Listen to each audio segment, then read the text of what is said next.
Здравствуйте, меня зовут Мигалкин Дмитрий Анатольевич.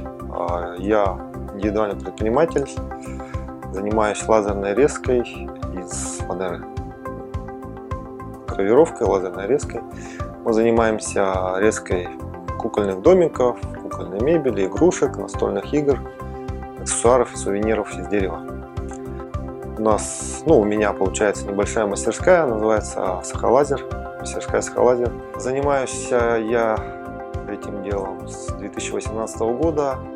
До этого я занимался юриспруденцией. У меня достаточно большой опыт судебной практики.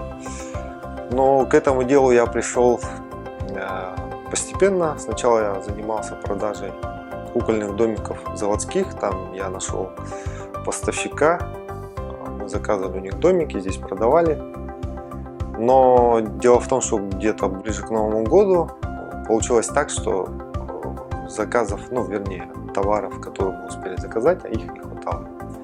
Это привело нас к мысли о том, что необходимо все-таки заниматься своим производством и не зависеть от поставок. В марте 2018 года мы занялись уже непосредственно лазерной резкой. И постепенно пришли к тому, что начали резать не только кукольные домики, как изначально планировали, но и вообще все остальное. Процесс изготовления деталей у нас начинается с того, что мы отправляем готовый макет на резку. Вот как вы можете видеть, это приложение, которое отправляет на станок макет для вырезания. Здесь мы задаем параметры реза, то есть скорость, мощность. Затем отправляем уже на резку. Как я уже говорил, макет отправляем напечатать на станок, но прежде чем отправить, сначала мы должны закрепить фанеру на поле, на ламелях.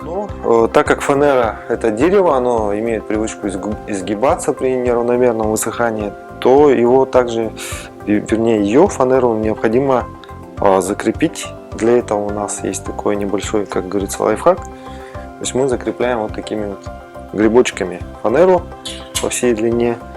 Если все нормально, то мы уже начинаем непосредственно вырезание деталей.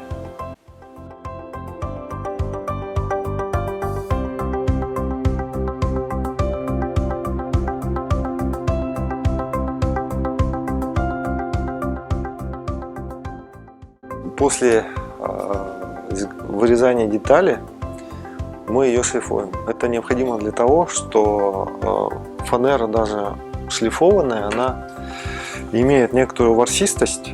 И плюс после резки тут бывает подгорелости, либо подкопченности. В большинстве случаев, почти всегда, можно сказать, шлифуем все изделия шлифмашинкой.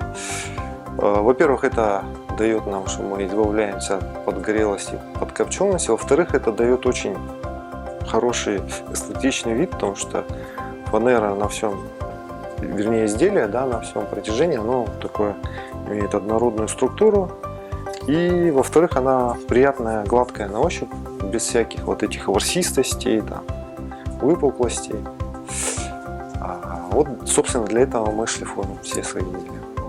Мой совет предпринимателям, это если вы решили заняться предпринимательством, нужно очень много работать, и на первых порах придется достаточно тяжело. Нужно иметь,